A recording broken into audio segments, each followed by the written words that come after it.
Yo, what's up everyone? This is Mark Vega and welcome back to my YouTube channel. So for today's vlog guys, i-flex ko sa inyo yung motor natin na Honda Click 160. And so, i-update ko kayo kung ano nga ba yung mga simple upgrade sa motorcycle natin, no? So ipapakita ko lang sa inyo, let me flex to you my motorcycle. So without further ado, intro na tayo. Let's go!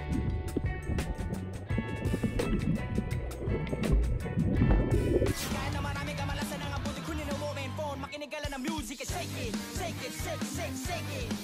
Let's go! Alright guys, so here are motorcycle Honda Click 160. And as you can see, meron tayong mga little bit upgrade to this motorcycle. First, we have here the monorack handlebar. And of course, without this, we're going to put this top box or alloy top box. The brand is SEC Motor Supply. So ito yung ano niya. And then, ayan, so nagpalagay din muna tayo ng temporary plate number. Tsaka yung holder niya dito yung gold. Ayan. But the rest, still stock. And then, naglagay rin tayo dito sa legroom natin ng matting, no? Para hindi masyadong magasgasan itong footboard natin dito sa baba. So ito, goma lang siya, tapos hindi ko na siya in-screw dito. So okay na sa akin to, and hindi naman siya natatanggal. Alright, and then dito naman sa harapan, so tinanggal ko yung ano niya, yung side mirror na dito nakakabit. So naglagay ako dito ng ano, ng side mirror cup. Ito, so mura lang naman ito guys. Naka-promo to nung binili ko sa Shopee. So it's about 45 pesos. And itong ano naman, itong panel gauge natin, nilagyan ko rin siya ng screen protector. At ang nilagay ko dyan is smoke color, ano? So medyo dim yung kulay niya. So try natin buksan. Ayan. Ayun, diba? So pero kitang-kita pa rin natin syempre yung mga details na kailangan natin makita dito sa motorcycle natin. Alright, the next, ayan, naglagay tayo ng bar end side mirror. Ayan. So yung mga nilagay natin dito. Yan lang naman yung mga update or upgrades sa motorcycle natin. And the last one here is the front shock. Ayan, so nilowered ko ito ng for about almost 1 inch. I think 3/4 lang yung nilowered natin dito. Tapos naglagay din tayo ng loud horn.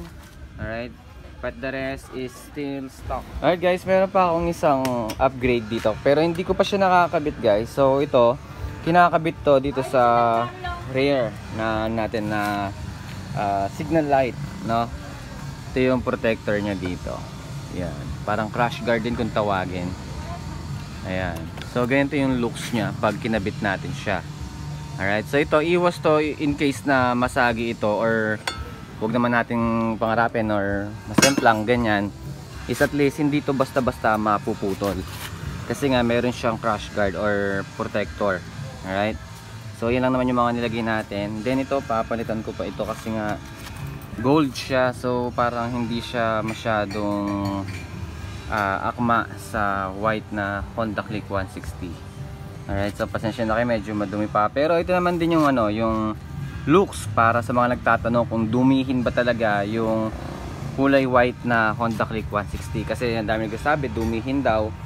So ito na guys yung actual footage na hindi pa malinis yung motorcycle natin. And sakto maulan kaya medyo messy look siya ngayon. So ito yung looks niya guys. So hindi naman siya ganun ka sobrang dumihin. Alright. And then, isa sa mga nagustuhan ko rin dito sa Honda Click nito is, of course, this one, dahil biyahero tayo. Napakalaking importansya nitong charging port na meron dito sa may left pocket ng motorcycle na ito. Alright, and ang advantage pa nito is naka USB type na rin to. So, hindi na natin kailangan bumili pa ng adapter para sa charger. Alright, so ayun din. Nakakeyless na rin ito guys.